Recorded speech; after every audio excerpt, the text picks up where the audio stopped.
அச்சமில்லை அச்சமில்லை அச்சமென்பதில்லையே இச்சகத்து உள்ளுரெல்லாம் எதிர்த்து நின்று போதினும் அச்சமில்லை அச்சமில்லை అచ్చమెన్బదిల్లయే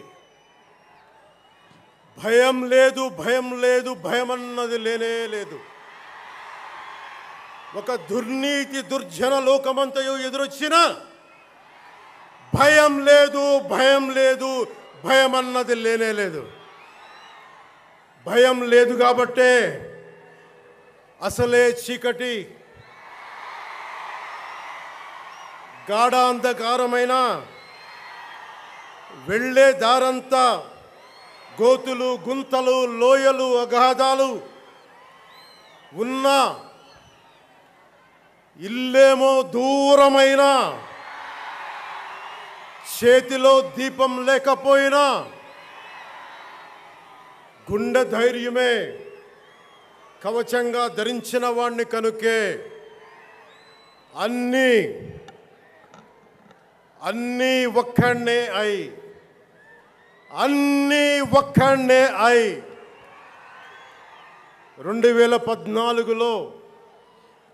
2014లో జనసేన పార్టీని స్థాపించాం. భావ తీవ్రత ఉంది గనుకే 2018లో పోరాట యాత్ర చేశాం. ఓటమి భయం లేదు కాబట్టే 2019లో పోటీ చేశాం. ఓడినా అడుగు ముందుకే వేశాం. మనం నిలబడ్డాం, పార్టీని నిలబెట్టాం. మనం నిలదొక్కుకున్నాం.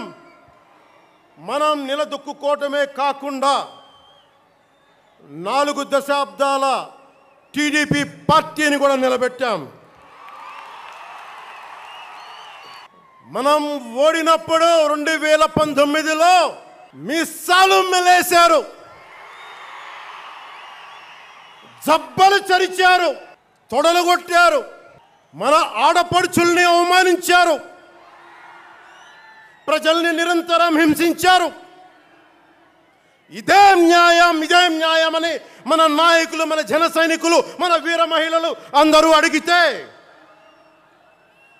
గొంతెత్తితే వారిపైన కేసులు పెట్టారు, జైళ్ళల్లో పెట్టారు, నిర్బంధంలో తోశారు. 4 దశాబ్దాల సుదీర్ఘ రాజకీయ అనుభవం ఉన్న నాయకుడిని అక్రమ కేసుల్లో బంధించారు. వారి తెలుగుదేశం పార్టీ కార్యకర్తల్ని, సీనియర్ నాయకుల్ని రోడ్డు మీదకి రావాలంటే భయపడేలా చేశారు. ఇక నాలాంటి వాణ్ణి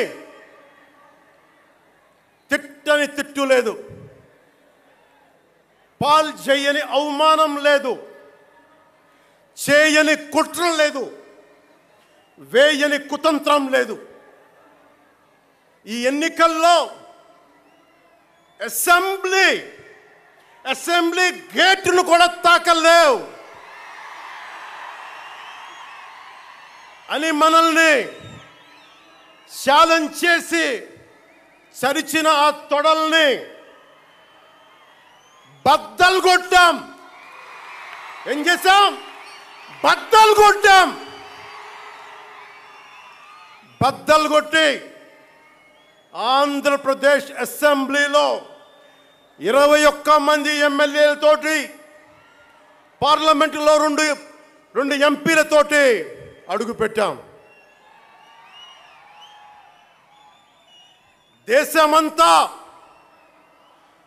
దేశమంతా తల తిప్పి తిరిగి చూసేలా 100% స్ట్రైక్ రేట్తో ఘన విజయం సాధించాం. ఎన్డీఏ కూటమి ప్రభుత్వాన్ని నిలబెట్టాం. ఈరోజు జయకేతనం ఎగరేస్తున్నాం. జై జనసేన, జై జనసేన, జై జై జనసేన, జై.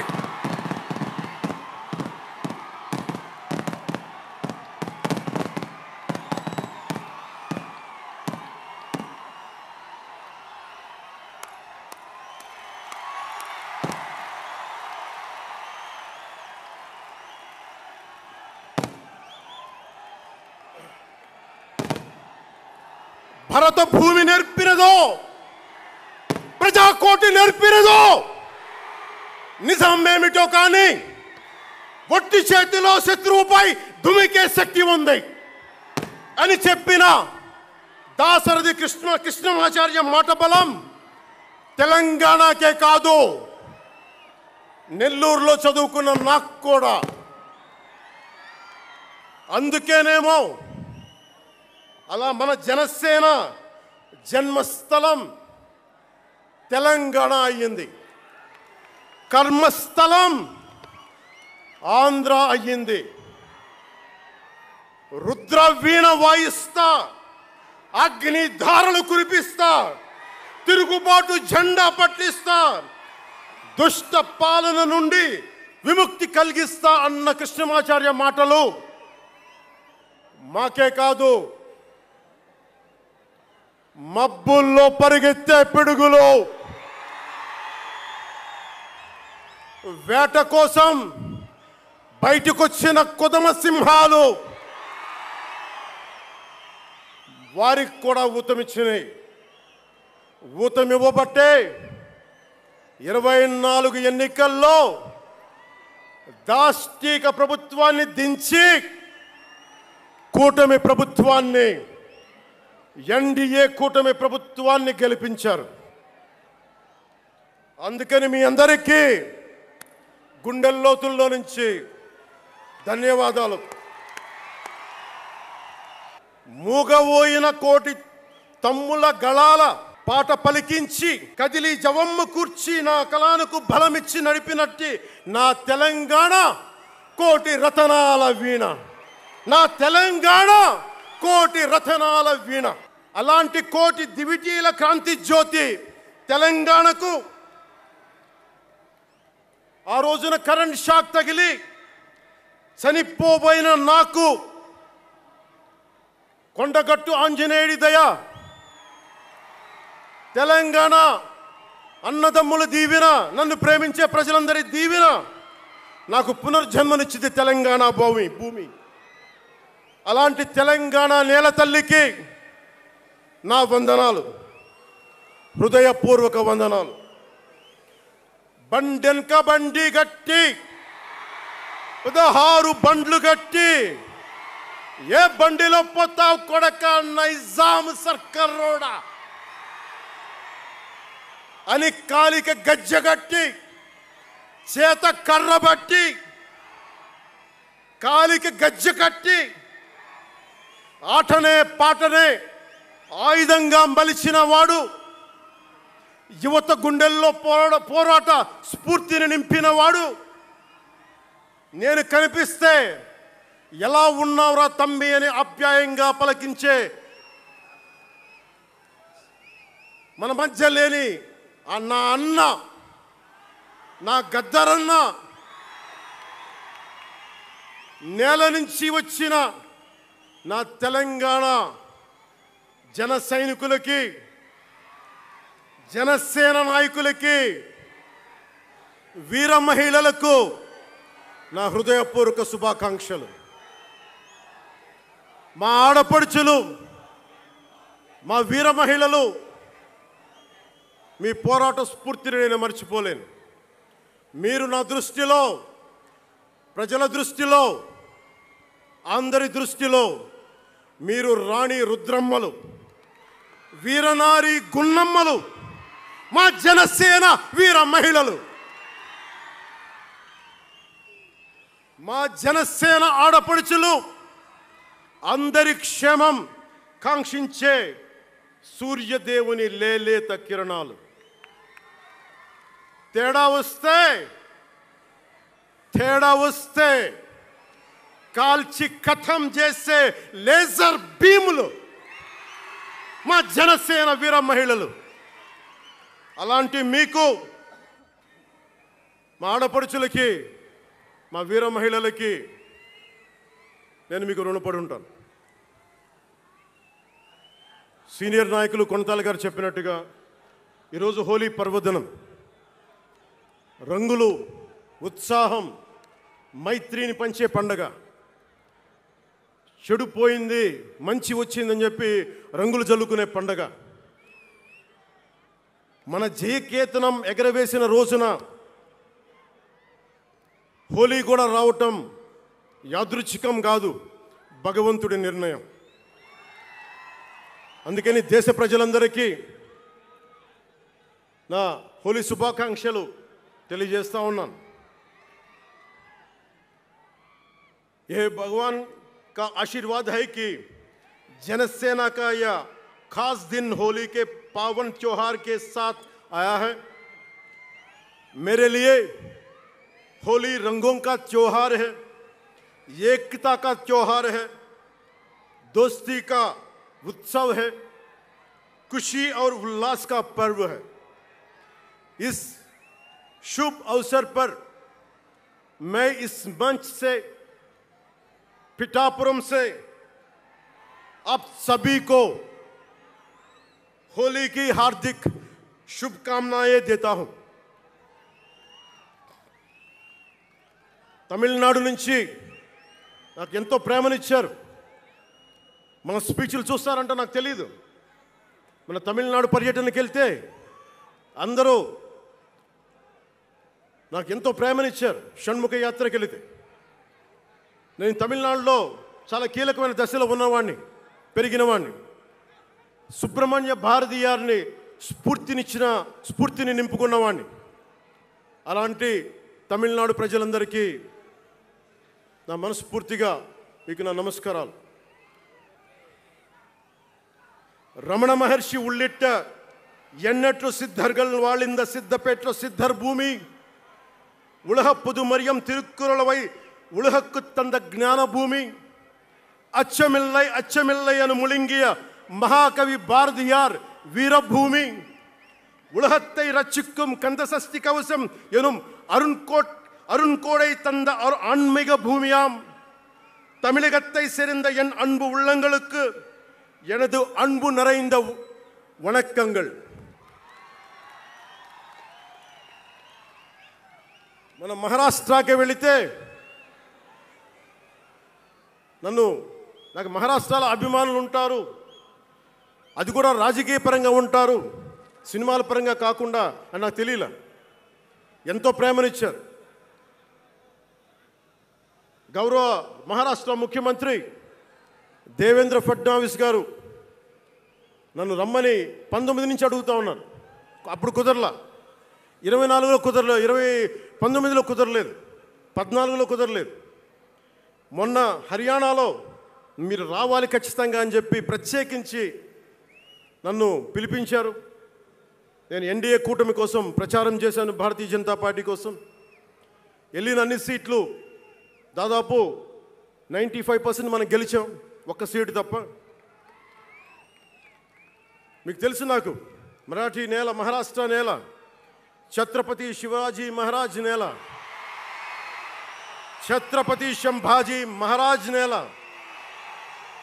అలాంటి నేలకి ఛత్రపతి शिवाजी महाराज आणि छत्रपती संभाजी महाराज यांच्या महाराष्ट्र भूमीतून आलोल्य सोलापूर, लातूर, बिल्लारपूर सारख्या जिल्ह्यांतील जनसैनिकांना माझा मनपूर्वक नमस्कार.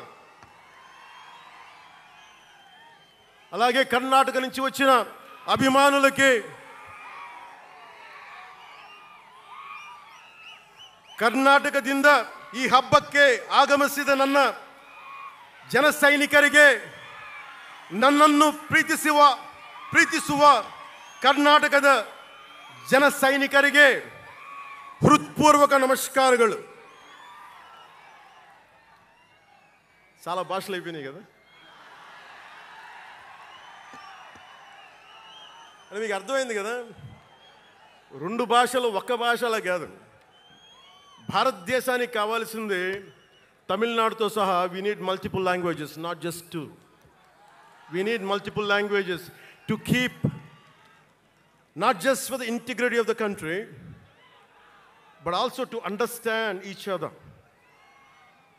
to share love with each other.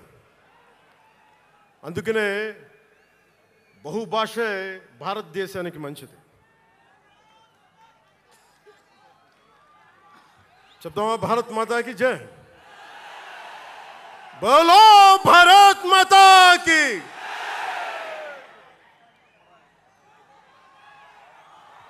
అలాగే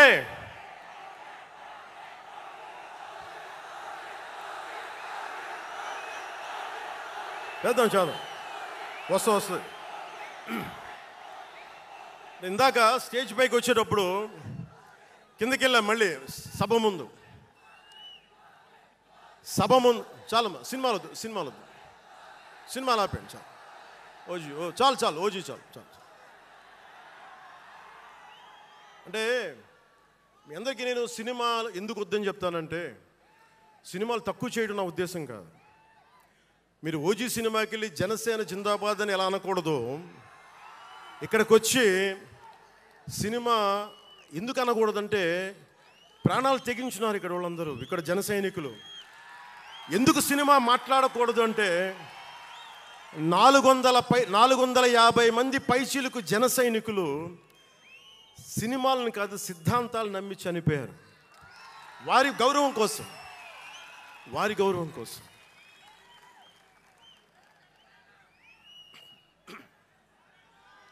ఇందాక వద్దాం, అవి కూడా వినండి. మీరు వింటలేదని అర్థం. నా పేరు అరుస్తున్నారు అంటే మీరు నా మాట వింటలేదని. నా మాట వింటే 151 ఉన్న సీట్లు పార్టీ పోయింది. అందుకే నా మాట వినాలి, కూర్చోండి.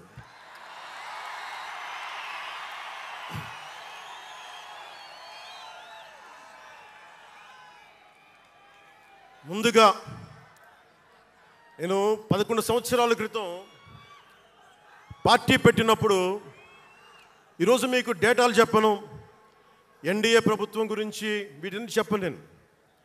నేను మీతోటి 11 సంవత్సరాలు పార్టీని ఎలా నడిపాం, ఏ బేసిస్తో నడిపాం, నా కష్టాలేంటి, నేను పడ్డ ఇబ్బందులేంటి, కొన్ని పంచుకుంటాను. అన్నీ పంచుకుంటే సంవత్సరం కావాలి. నేను ఓటమిలు ఎలా ఉంటాను, గెలుపులు ఎలా ఉంటాను, మీరు నా గుండెల్లో పెట్టుకున్న వాళ్ళు, మీరందరూ నా గుండెల్లో పెట్టుకున్నదమ్మా. మీకు మించిన కుటుంబం నాకు లేదు. అలాంటి నేను 2014లో ఒక్కడనే కూర్చొని జ్వలిస్తూ మదించిపోతూ, మన ఆలోచనతో మదిస్తూ, ఎలా చెప్పాలి, పెద్ద రాజకీయాల మీద నా చాలామంది కసరత్తులు చేసిన వాడిని కాదు. 2009లో అప్పుడు రాజకీయ ప్రస్థానం తప్ప. 2003లో నేను మా నాన్నకి చెప్పాను ఫస్ట్. ఈరోజు మా నాన్నగారు లేరు, స్వర్గస్థులయ్యారు. మా నాన్నకి మా అమ్మకి 2003లో చెప్పారు, అమ్మ నేను ఒకరోజు పాలిటిక్స్కి వెళ్తాను. మా నాన్నకి నచ్చల మాట. శుభ్రమైన కెరీర్ పెట్టుకొని పిచ్చేంట్రా నీగా నేను. కానీ నేను చెప్పలేకపోయినా. ఆ రోజున నేను సినిమాలని దృష్టిలో పెట్టుకొని ఎదగలేదు, సమాజాన్ని దేశాన్ని దృష్టిలో పెట్టుకొని ఎదిగాను. సినిమా నాకు ఉపకరణం అయింది, కానీ సినిమా నా జీవితం కాలం. చెప్పలేకపోయినా ఆ రోజున. నన్ను చాలామంది, మీరు అందరికీ నాకు గద్దరన్న ఎలా పరిచయం అనుకుంటున్నారు మీరు? రాజకీయాల ద్వారా కాదు. గద్దరన్న ఖుషీ సినిమా చూసి మా అన్నయ్య గారిని పట్టుకొని మా అన్నయ్య గారి దగ్గరికి వచ్చి, మా పెద్దన్నయ్య గారి దగ్గరికి వచ్చి, మీ తమ్ముడిని కలవాల్సిందే నేను. మా అన్నయ్య ఫోన్ చేశారు, అని నేను గద్దర్ గారు కలుస్తారంటాను. నాకు గద్దర్ గారు అంటే ఇష్టం చిన్నప్పటి నుంచి, మా నాగబాబు గారి దయ వల్ల. సరే కలిస్తే ఆయన ఎంత క్షుణ్ణంగా ఆయన పరిస్థితి చెప్పాడంటే, అరే నువ్వు దేశం కోసం సమాజం కోసం ఆలోచించేవాడివి. నీ ఏ మేరా జహా అనే పాటలో నువ్వు భరతమాతని సంఖ్యలలో బంధించి పెట్టావు కదా, నీ భావం నాకు అర్థమైందిరా అన్నాడు. నువ్వంటే నాకు ఇష్టం రా తమ్మి అని చెప్పి ఆ రోజు నుంచి మాకు స్నేహం. అది నాకు అన్న తమ్ముడ బంధమైందని ఆయన చనిపోయేలోపు.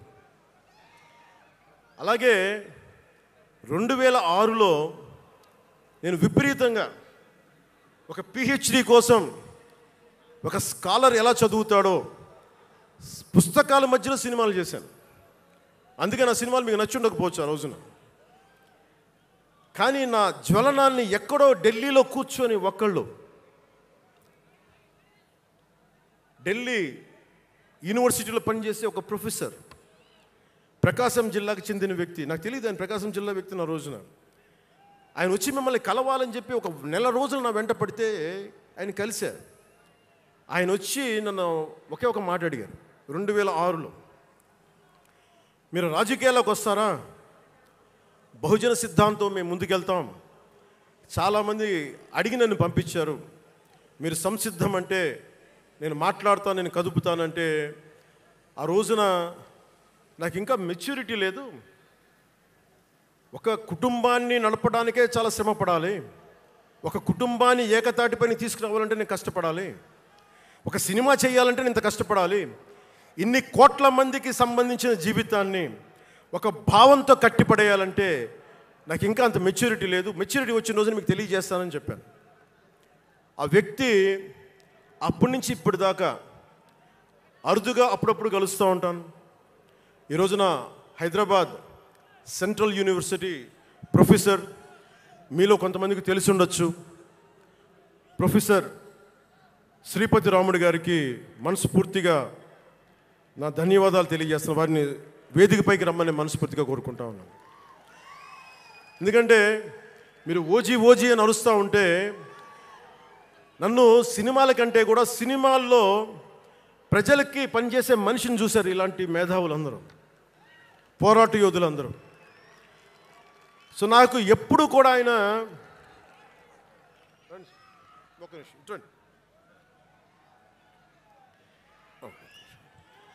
ప్రొఫెసర్ గారు మన జనసేన పార్టీ కాదు, ఆయన ప్రొఫెసరే.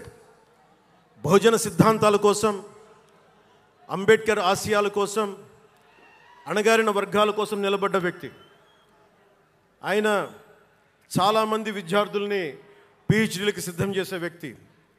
మన దగ్గరున్న బేతపూడి విజయ్ కుమార్ గారు కూడా ఆయన శిష్యుడే. ఇలాంటి శిష్యులు ఎంతమంది తయారు చేసి ఆయన జనసేన ఎప్పుడు నాకు అండగా ఉంటారు. ఓడిపోయినా నిలబడ్డా ఎప్పుడైనా సరే నమ్మకం ఏంటంటే మీరు ఉండాలి, మీరు రాణించాలని నిరంతరం తప్పించే శ్రీపతి రాముడు గారికి నేను ఇవ్వగలిగేది ఒకటే, నా గుండెల నుంచి ప్రేమ ఇవ్వగలను.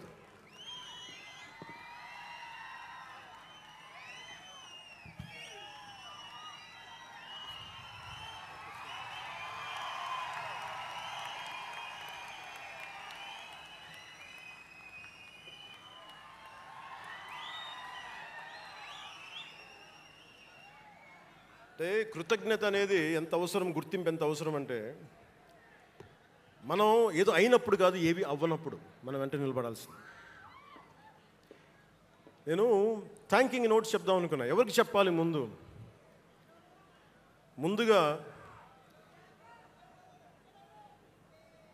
ఈ సభా వేదిక కోసం పారిశుద్ధ్య సిబ్బందికి, నా గుండెల్లో పెట్టుకొని గౌరవించే నా పారిశుద్ధ్య సిబ్బందికి ముందుగా మీ అందరికీ నా హృదయపూర్వక నమస్కారాలు, హృదయపూర్వక ధన్యవాదాలు.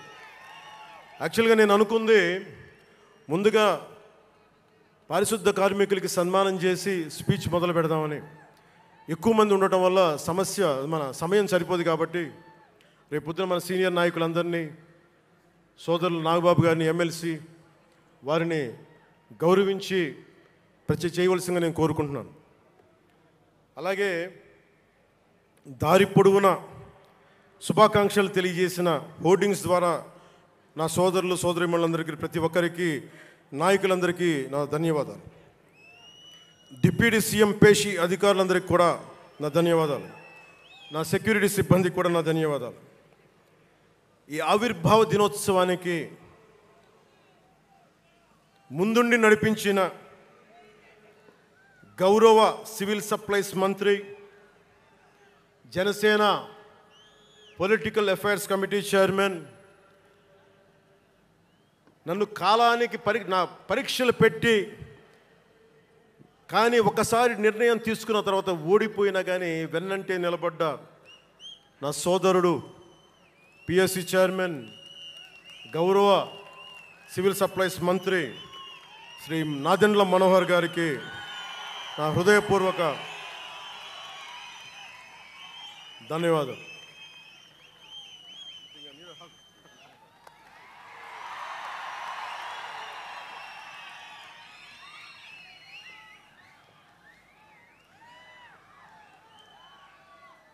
అలాగే 2009 నుండి 10 నుండి ఆయన పాలిటిక్స్లో లేకపోయినా నేనంటే ఇష్టం తోటి ఎప్పుడు నా వెన్నంటే ఉండే హరిప్రసాద్ గారికి ఏం ఆశించాలా, జీతాలు తీసుకోవాలా, జీతభత్యాలు లేవు, ఉన్నంతలోనే ఎవరు అన్నిటికీ పాపాల భైరవుడు ఆయన.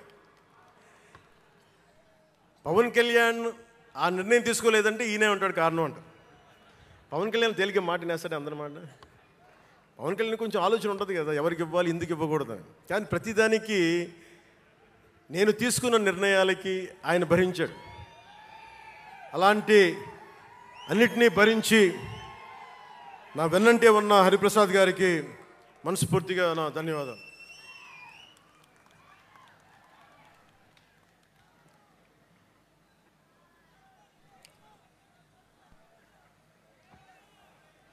అలాగే అన్ని కమిటీల సభ్యులందరికీ పేరు పేరున, కేకే గారికి, తెగించే గుణమున్న పంచకర్ల సందీప్కి, పోరాటం చేసిన నాయకులందరికీ నా ప్రత్యేక ధన్యవాదాలు. సోషల్ మీడియా సిబ్బందికి, స్టేజ్ కల్చరల్ ఆర్టిస్టులందరికీ, ఫుడ్ సప్లయర్స్ అందరికీ, దాతలకి, డాక్టర్స్ టీమ్కి, ప్రతి ఒక్కరికి నా హృదయపూర్వక నమస్కారాలు. ఇందాక ఆ పైన హెలికాప్టర్లో వస్తుంటే చాలామంది ఫోటోగ్రాఫ్స్ కనిపించినాయి. ముఖ్యంగా తెలుగు సినిమా హీరోలు, సూపర్ స్టార్స్ ఫొటోస్. ప్రభాస్ గారిది,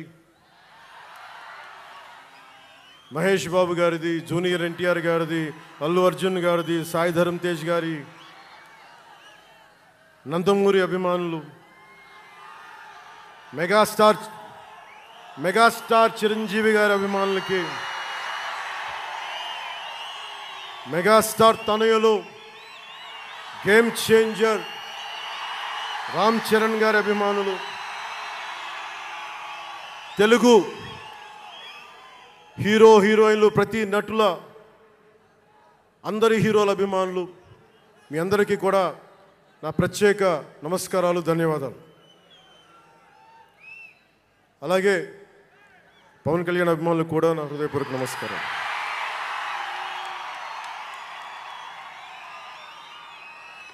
మద్దతు ఇచ్చిన జనసేనతో పాటు ఎన్డీఏ కూటమి పక్షాలైన తెలుగుదేశం, బీజేపీ నాయకులకు, కార్యకర్తలకు నా ప్రత్యేక ధన్యవాదాలు.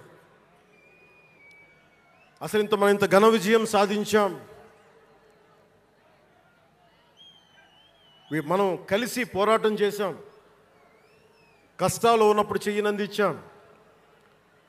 అది గుర్తుపెట్టుకొని ఈ రోజున డిప్యూటీ ముఖ్యమంత్రి, ఉప ముఖ్యమంత్రిగా కలిసి ఒక వ్యక్తితో బలవంగా ప్రయాణం చేస్తూ ఉన్నాను. 4 దశాబ్దాల సుదీర్ఘ అనుభవం రాజకీయ నాయకులు, హైటెక్ సిటీని రూపకల్పన చేసిన దార్శనికుడు, క్లేమోర్ మైన్స్ తోటి పేల్చేస్తే కింద పడితే దులుపుకొని మళ్ళీ రాజకీయాల్లో తిరిగి నెక్స్ట్ డే డ్యూటీలోకి వచ్చిన బలమైన నాయకుడు, శ్రీ గౌరవ ముఖ్యమంత్రి శ్రీ నారా చంద్రబాబు నాయుడు గారికి, వారి తనయులు శ్రీ నారా లోకేష్ గారికి నా హృదయపూర్వక ధన్యవాదాలు, నమస్కారాలు.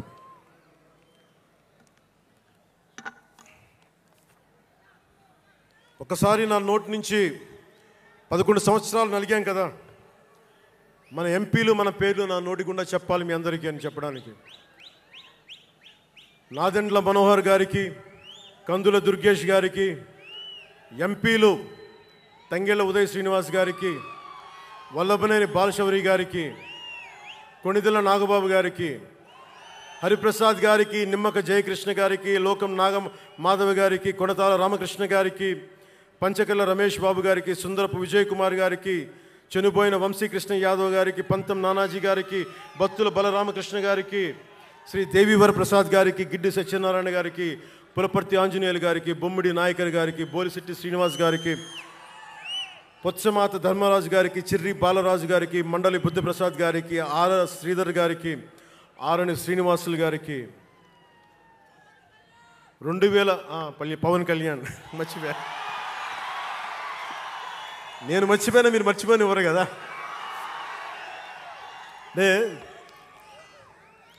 ఇది మనం 11వ సంవత్సరం, వారు 11కి అంకితం చేశాం.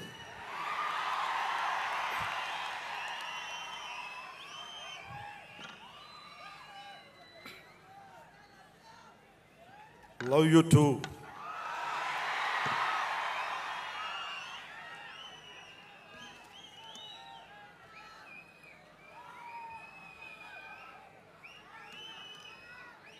అలాగే ఈ సభకి పోలీస్ వ్యవస్థ మీకు తెలుసు, మనం ఎంత నలిగిపోయామో. గత 5 ఏళ్లలో మనం ఎంత నలిగిపోయామో మీకు తెలుసు. ఎన్ని ఇబ్బందులు పాలు చేశారో తెలుసు. ఆ రోజు నుంచి కూడా ఈ రోజుకి వరకు నాకు పోలీస్ శాఖ అంటే చాలా గౌరవం. ఎందుకంటే పోలీస్ శాఖకి స్వయం నిర్ణయాలు చేసే హక్కు ఉండదు, డ్యూటీయే ఉంటుంది. బ్రిటిష్ వాళ్ళు పరిపాలించినప్పుడు పోలీస్ కూడా బ్రిటిష్ అధీనంలో పనిచేశారు తప్ప వాళ్ళకి ఇవ్వబడ్డ డ్యూటీ చేశారు. భగత్ సింగ్ని కొట్టమంటే కొట్టారు, జైల్లో పెట్టమంటే పెట్టారు, గాంధీ గారిని లాక్కెళ్ళిపోమంటే లాక్కెళ్ళిపోయారు. వాళ్ళు చేయకపోతే అది డ్యూటీకి విరుద్ధం అవుతుంది, చేయక తప్పదు. మరి అదే పోలీస్ ఆ రోజున వచ్చారు. స్వాతంత్రం వచ్చిన తర్వాత మిలిటరీ కూడా అంతే. అందుకనే నాకు పోలీస్ శాఖ మీద ఎప్పుడు వ్యక్తిగతంగా కోపం ఉండదు, ఏదో కొద్దిమంది వ్యక్తులు ఎక్కువ చేస్తే తప్ప. అలాగా ఈ రోజున చాలా గొప్పగా నిలబడ్డ, సహకరించిన పోలీస్ అధిపతి డీజీపీ గారికి, కాకినాడ జిల్లా ఎస్పీ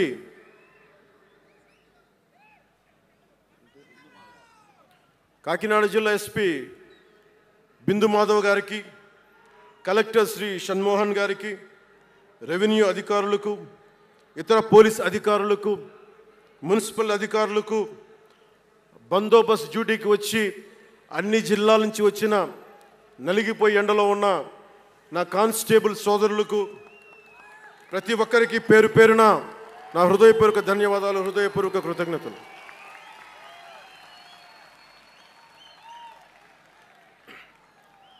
నా ఇష్టం, నా కోరిక ఎప్పుడూ సగటు మనిషిగా ఉండటమే. తన పని తను చేసుకుంటూ ఉండటం, ఎవరి జోలికి వెళ్లకుండా ఉండటం, బతికేయడం, తన కుటుంబం వరకు జీవితాన్ని కుదించడం, సగటు మధ్యతరగతి మనిషిగా బతకాలనేది నా కోరిక చిన్నప్పటి నుంచి. మా నాన్న కోరిక ఏంటంటే, నేను ఇంటర్ చదువుతున్నప్పుడు, అరే నేను డిగ్రీ చదవలేకపోయి, నువ్వు డిగ్రీ చదివి కనీసం నువ్వు ఎస్ఐగా సెలెక్ట్ అయితే నువ్వు కనీసం డిఎస్పీ కంటే కొంచెం పై ర్యాంక్లో నువ్వు రిటైర్ అవుతారు అని చెప్పాడు మా నాన్న. దురదృష్టవశాత్తు నేను డిగ్రీ చేయలేకపోయా. కానీ నేను అంటే నాకు అంతకుమించి కోరికలు లేవు, అది చెప్పడానికి నా ఉద్దేశం. చాలా చిన్న జీవితాలు మాయి. మా అన్నయ్య గారు ఏదో పొరపాటు యాక్టర్ అయిపోయారు తప్ప నాకు రావాలి నేను ఎప్పుడు అనుకోలే. అదే నెల్లూరులో, అదే ఫతేఖాన్పేటలో చిన్న ఇంట్లో ఇంకొక మామిడి మొక్క ఉంటే బాగుంటుంది అనుకున్న కోరిక తప్ప కోట్లు సంపాదించాలి, పేరు రావాలని ఎప్పుడు ఆశించాల. సో నన్ను ఎలా పెంచారు మా ఇంట్లో అంటే మీరు ఆశ్చర్యపోతారు. మొన్న నా friend Anand Sai TTD board సభ్యుడిగా నియమితులయ్యారు. అతను చెప్తా ఉన్నాను నాకు ఈ మధ్యన,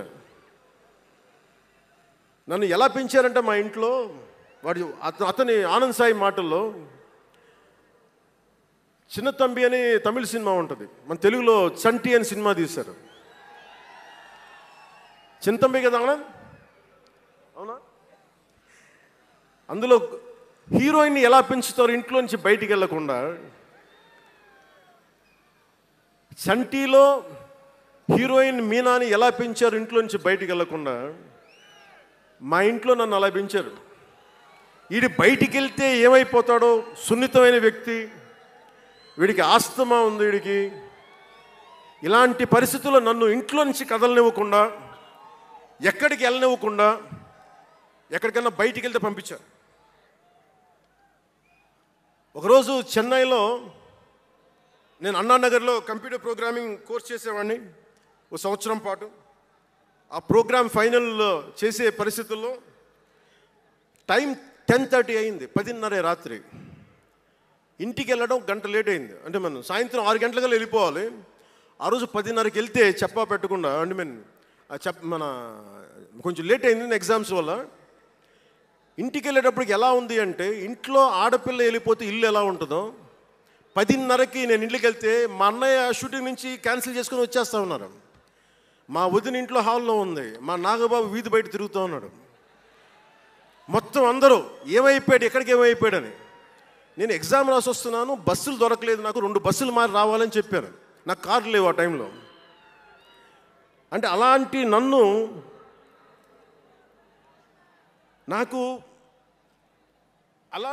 పెంచారు నన్ను. ఇది మా నాగబాబు గారు ఇక్కడ ఉన్నారు, అడగండి, ఆ రోజు గుర్తుండి ఉంటుంది ఆయనకి. అలాంటి నన్ను పాలిటిక్స్ చేస్తానని కానీ, సినిమాల్లోకి వస్తానని కానీ ఎవరు ఊహించలే. ఎందుకంటే నేనే ఊహించలే. పోనీ 18 ఏళ్ల వయసులోనో 20 ఏళ్ల వయసులోనో 10:30కి లేటుగా వచ్చామంటే ఒక అర్థం ఉంటుంది. అక్కడమ్మాయి ఇక్కడ అబ్బాయి, గోకులంలో సీత, సుస్వాగతం, తొలి ప్రేమ చేస్తున్న సమయంలో, మేబీ తొలి ప్రేమ ముందు అటో ఇటో, సంగీత్ థియేటర్లో, హైదరాబాద్ సంగీత్ థియేటర్లో క్లింట్ ఈస్ట్వుడ్ నాకు ఇష్టమైన హీరో, అతను సినిమాకి వెళ్ళా. బ్రిడ్జెస్ ఆఫ్ మాడిసన్ కౌంటీ అని ఒక ఇంగ్లీష్ నవల్ ఆధారంగా తీశారు. అది నాకు ఇస్తుంది ఆ నవల్. సో ఎలా తీశారని చెప్పి నేను షూటింగ్ రిలీజ్ కూడా అయిపోయినట్టుంది తొలి ప్రేమ. నేను నా ఫ్రెండ్ ఆనంద్ సాయిని, హరీష్ పాయిని, ఇంకో 2-3తోటి సెకండ్ షోకి వెళ్ళా. సెకండ్ షోకి వెళ్ళి ఇంటికి వస్తే కింద మా నాన్న, ఇంట్లో పైన రూమ్లో పడుకోవాల్సిన మా నాన్న కింద కుర్చీ వేసుకొని, ఓ నీల్ కమల్ చైర్ వేసుకొని నా కోసం వెయిట్ చేస్తూ ఉన్నాడు. ఎక్కడికి రా వెళ్ళామని. షూటింగ్ అన్నాడు. షూటింగ్ అన్నాడు, సినిమాకి వెళ్ళానంటే ఆయన ఎట్లా తిట్టాడంటే నన్ను, నేను చాలా తప్పుడు పనులు చేసేస్తున్నట్టుగా, ఏదో బార్లో కూర్చొని తాగేసినట్టుగా. నేను అప్పటికి కొంచెం గుండె ధైర్యం తెచ్చుకొని చెప్పాను. అక్కడ మా నాన్నంటే భయం, చిన్నప్పుడు చాలా కొట్టేవాడు మా నాన్న మమ్మల్ని. ఆ భయం నన్ను కొట్టింది తక్కువ కానీ మా అన్నయ్యని కొట్టింది ఎక్కువ. సో యముడికి మొగుళ్ళలో ప్రసాద్ బాబు ఉంటాడు. చిరంజీవి గారు పక్క వ్యక్తిని కొడితే ఇతను లైన్లోకి వచ్చేస్తాడు. అక్కడ నేను డిసిప్లిన్లోకి వచ్చాను. అట్లాగే వీళ్ళని కొడితే నేను డిసిప్లిన్లోకి వచ్చాను. నాకు ఆయన కొట్టక్కర్లేదు, నేను డిసిప్లిన్గా ఉంటాను. సో నాకు మా నాన్న చూడగానే భయం వేసింది. కొడతాడా గబుక్కున బాగుండదేమో అనుకునేవాడిని. నేను చెప్పాను, కొంచెం బలం తెచ్చుకొని 3 సినిమాలు హిట్లు వచ్చినాయి, 4వ సినిమా రిలీజ్ అయ్యి హిట్ అయింది తొలి ప్రేమ. నాన్న నేను హీరో నన్న సంగతి కూడా మర్చిపోకు, నువ్వు అర్థం చేసుకో అని చెప్పాను. ఇంకా ఎక్కువ తిట్టాడు. అంటే మా నాన్న తిట్లు ఎలా ఉన్నాయంటే చెప్పలేను. కానీ ఈ అర్ధరాత్రి అపరాత్రి తిరుగుళ్ళు ఏంట్రా, ఈ సెకండ్ షోలకి వెళ్ళడం ఏంటి, ఏదో హీరో అయ్యావు అయితే అన్ని హెల్ప్ చేసేస్తావా అని తల ఉంచుకొని పైకి వెళ్ళిపోయాడు. అంటే అలాంటి నేను ఇన్ని కోట్ల మందికి సంబంధించిన పాలిటిక్స్ చేయాలంటే భగవంతుడు రాసిన రాత కాకపోతే నేను కోరుకున్నదా కాదు అది. అలాంటి వాతావరణంలో పెరిగిన నేను ఈ సినిమాలు ఏంటో, ఈ పాలిటిక్స్ ఏంటో, పార్టీ పెట్టడం ఏంటో అని అనుకుంటే అంటే ఇందాక ఎందుకు బయటికి వెళ్ళానంటే ఇవన్నీ ఆలోచిస్తున్నా. ఇదంతా భగవంతుడు మాయ తప్ప నాది కాదు నాకు తెలుసు. అలాంటి జీవితానికి దారి ఏర్పరిచింది, ప్రజా సమస్యలపై నిలబడేలా చేసింది, పార్టీ పెట్టనిచ్చింది నాలోని భావ తీవ్రత. పార్టీ పెట్టనిచ్చింది భావ తీవ్రత, పుస్తక పఠనం, డబ్బులు సంపాదించాక ఖర్చు పెట్టనంటే ఎలా కుదరదో, వద్దనుకున్న ఏదోలా ఖర్చు అయిపోతాయి. అలాగా కొంత జ్ఞానం వచ్చాక, కొంత చదివాక, కొంత చెయ్యగలిగే సత్తా ఉన్నాక నేను ఊరికనే కూర్చుంటాను, నేను ఏమి చెయ్యనంటే జీవితం అలా ఉండనివ్వదు. అలాంటి నన్ను ఏదో సాటర్డే సండే షూటింగ్ ప్రాక్టీస్కి వెళ్ళి మెడ్రాస్ రైఫిల్ క్లబ్లో, మార్నింగ్ లయోలా కాలేజ్లో జాగింగ్ చేసుకొని, ఇంటికి వచ్చి పుస్తకాలు చదువుకొని, మా వదినకి ఏదైనా అవసరమైతే పనులు చేసి పెట్టి, ఇలాంటి నేను సగటు మనిషి, మధ్యతరగతి మనిషి, అంతకుమించి వేరే పట్ల. పనగల్ పార్క్ వెళ్ళి కూరగాయలు తీసుకురావడం, వంకాయ ఎంత, తక్కాలి ఎంత, అంటే మన ఉల్లిపాయలు వంకాయలు ఎంత అని ఇట్లాంటివి తీసుకొచ్చేవాడిని. నెల్లూరులో పెద్ద బజారు వచ్చి, మన పెద్ద బజారు చిన్న బజారుకి వెళ్ళి ఇంటికి కావాల్సిన సామాన్లు తీసుకొచ్చేవాడిని. నాకు అంతకుమించి జీవితాన్ని కోరుకోలేదు నేను. అలాంటిది నేను యాక్టర్ అయ్యాను, ఈరోజున పొలిటికల్ లీడర్ అయ్యాను, దేశమంతా గుర్తించే అయ్యానంటే ఇది ఏది కూడా నేను కోరుకుంది కాదు, నాకు ఇవ్వబడింది. అందుకే నేను కర్మే చేస్తాను, నేను ఫలితం ఆశించను.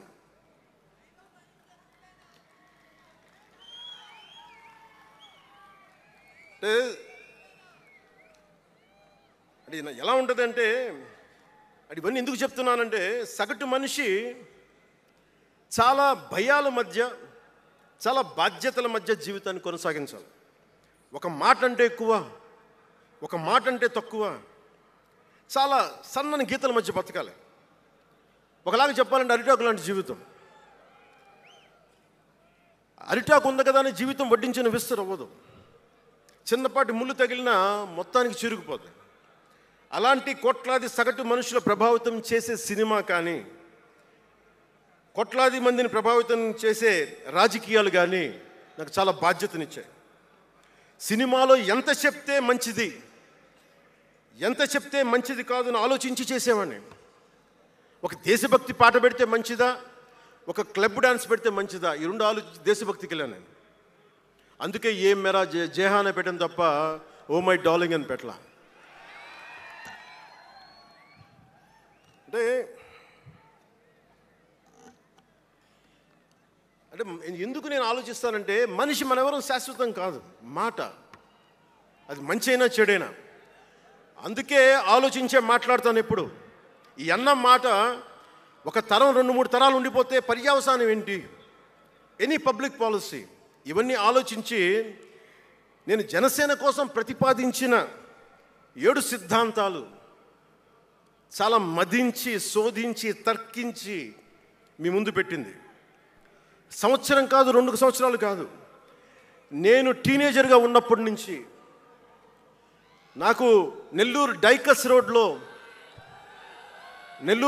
రోడ్లో డాక్టర్ కరీముల్లా గారు నాకు ఆస్తమాకు వచ్చినప్పుడల్లా నాకు డెర్ఫ్లిన్ ఇంజెక్షన్ ఇచ్చేవాళ్ళు. ఆయన కోసం వెయిట్ చేస్తూ ఉంటే ఒక బోర్డు నన్ను ఆకర్షించేది, prevention is better than cure అని.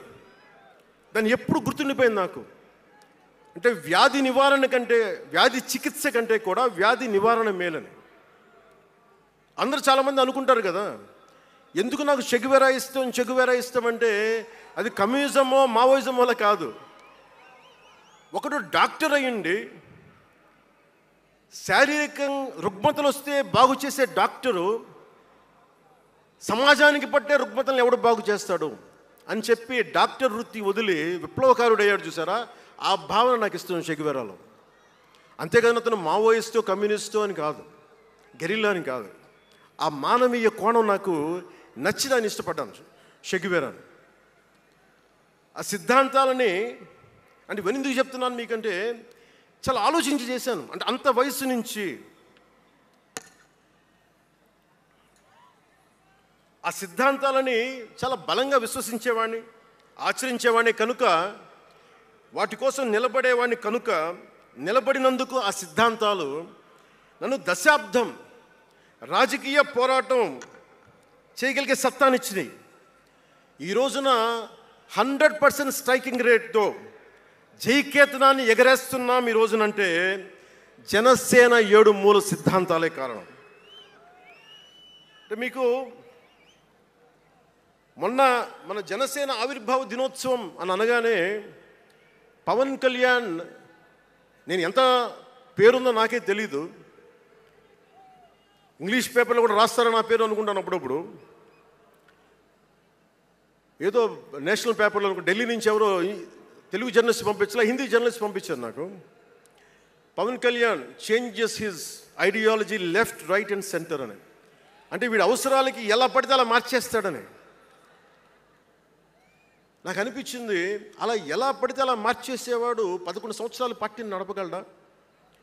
7 సినిమాలతోటి సూపర్ స్టార్డమ్ రాగలదా? నేను వద్దనుకున్నా ఓజీ అని అంటూ ఉంటారు, అవన్నీ వస్తాయా? 2007లో నేను కామన్ మ్యాన్ ప్రొటెక్షన్ ఫోర్స్ పెట్టినప్పుడు చాలామంది నాకు ఇష్టమైన నాయకులు, ప్రభావితం చేసిన నాయకులు, ఒకరితో ఒకరికి సంబంధం లేదు. ఒకళ్ళు నారాయణ గురు అయితే ఇంకొకళ్ళు షెగువేరా, ఒకళ్ళు జయప్రకాష్ నారాయణ అయితే ఇంకొకళ్ళు లోకమాన్య బాలగంగాధర్ తిలక్, ఒకళ్ళు మదర్ తెరీసా అయితే ఇంకో వైపున భగత్ సింగ్. ఆ రోజు నన్ను అందరూ అన్నారు, నీకేంటి ఇంత పిచ్చి ఏంటి, నీకు కన్ఫ్యూజ్డ్ ఐడియాలజీ నీది అంటే నేను రోజు చెప్పలేకపోయాను అందరికీ. పవన్ కళ్యాణ్ ఐడియాలజీ ఏంటంటే ఇంత భిన్నమైన వ్యక్తుల్లో ఏకత్వం చూడగలగడం పవన్ కళ్యాణ్ ఐడియాలజీ. ఆ ఏకత్వాన్ని చూడగలిగాం కాబట్టి ఆ 7 సిద్ధాంతాలు వచ్చినాయి. నాకు ఒక్కొక్కరిలో నాకు నచ్చిన అంశాన్ని తీసుకొని నాకు వ్యక్తిగతంగా బలం ఇవ్వడం చూశాను. అది నా మీద ఎంత ప్రభావితం చూపించింది, అది ఎంత సక్సెస్ ఇచ్చిందో కూడా నాకు తెలుసు. అంటే నేను అందరిలాగా నేను కాలేజీలకి యూనివర్సిటీలకి వెళ్ళా, డాక్టరేట్ లేకుండా పోవచ్చు, యూనివర్సిటీస్కి వెళ్ళి ఉండకపోవచ్చు, కానీ జ్ఞానాన్ని సముపార్జించటం నా చిన్నప్పటి నుంచి ఈ క్షణం దాకా నేను ఎప్పుడూ ఆపలా, ఎప్పుడు నేర్చుకుంటానే ఉన్నాను. అంటే చిన్నప్పుడు ఇలస్ట్రేటెడ్ వీక్లీలు, ఫ్రంట్ లైన్ మ్యాగజైన్లు, న్యూస్ పేపర్లు, సోవియట్ భూమి పత్రికలు, చరిత్ర, సంస్కృతి పుస్తకాలు, సాహిత్యం, ఫిలాసఫీ, ఫారిన్ అఫైర్స్ ఇవేమి చదవటం ఆపలా. ఇప్పటిదాకా అవన్నీ సామాజిక, చారిత్రక, రాజకీయ అంశాల మీద అవగాహన లేకుండా ఎందుకు పార్టీ పెడతాం?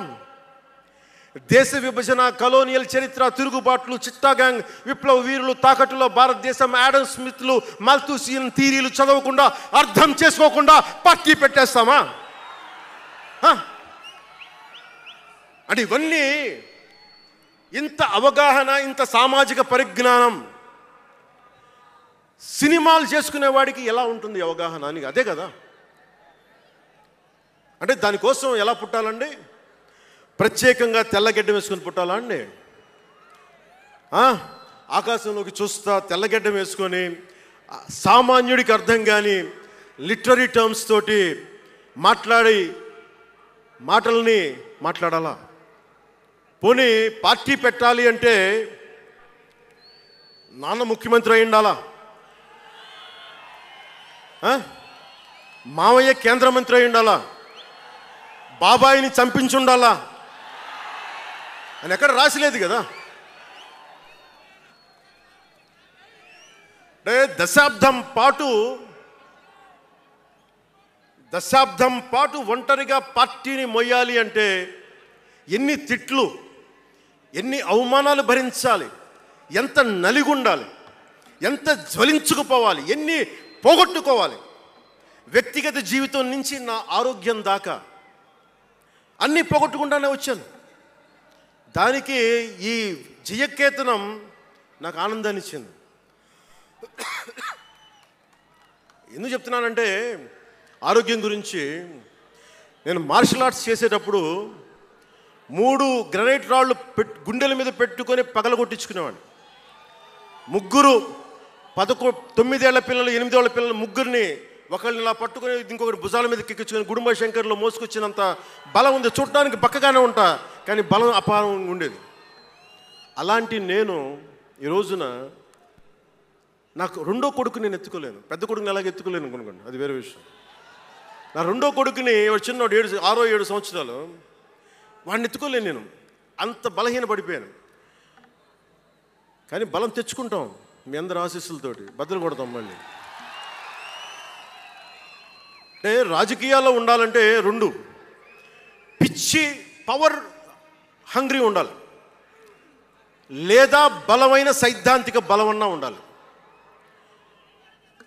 వ్యక్తిగా ఎదగాలి, పదవే ముఖ్యం, అధికారమే ముఖ్యం. దానికోసం గుండాల్ని వాడుకుంటాం, మర్డర్లు చేయిస్తాం, వేల కోట్లు దోచేస్తాం, కులాలని కెలికేస్తాం, రకరకాల విద్వేషాలు రెచ్చగొడతాం, తద్వారా లాభపడతాం అన్నది ఇంకో పద్ధతి. నేను అది కోడికత్తిని వాడుకుంటాం, నేను అలాంటివి ఎంచుకోలే. సైద్ధాంతిక రాజకీయాన్ని ఎంచుకున్నాను. నాకు ఊహ తెలిసినప్పటి నుంచి అలాగే బతికాను. అందుకే నేను సమాజం, సమతుల్యత, భావితరాల భవిష్యత్తు, దేశం అంతరంగిక భద్రత, దేశ భద్రత, శత్రు దేశాల దాడులు ఆలోచించి దశాబ్దన్నర నలిగి గుండె రగిలి అందరిలోనూ చైతన్యం రగిలించి ఈ రోజున జనసేన జయకేతనం ఎగరవేస్తున్నాం. ఇది జనసేన పద్ధతి. Registered party to recognised party. It took us a decade plus.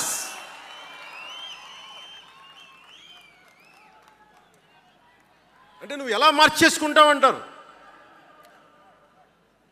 నువ్వు అలా పడితే ఎలా మార్చేసుకుంటావని మాట్లాడతారు.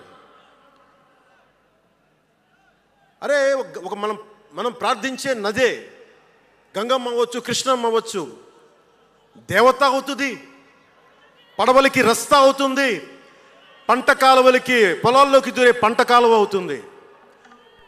మార్పు అనేక రకాలుగా ఉంటుంది. ఇక్కడ నువ్వు గంగని నదిగా చేసావు, ఇక్కడ నువ్వు స్నానం చేయకూడదంటే కుదరదు. చాలా విభిన్నంగా చూడాలి. నేను మార్పు కోసం వచ్చిన వాడిని, ఓట్ల కోసం వచ్చిన వాడిని కాదు. అంటే ఇన్ని మాట్లాడే ఈ ఇంగ్లీష్ పేపర్ వాళ్ళకి I want to give you an example. Who said Pawan Kalyan changes from left, right and center? Let me tell you this. One example from one of your journalist brotherhood, from your journalist brethren, Sri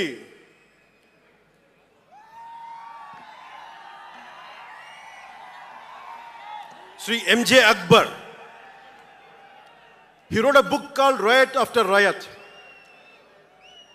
ఆ పుస్తకంలో entirety అంతా how BJP is wrong, how BJP is communal అని all the stories he picked up is all about anti BJP. But in 2014 same mister M.J. Akbar has become MP for BJP. బీజేపీని తిట్టిన వ్యక్తే కాంగ్రెస్లో ఉండి బీజేపీకి వెళ్ళి మారగలిగినప్పుడు తప్పులేదు, కానీ నేను ఇన్ని రకాలుగా మాట్లాడి తప్పు అయిపోయింది అది. అంటే ఇది, let me tell you, I blended the best of everybody. I have tested it on myself personally and applied to the party. That's why we got 100% striking rate.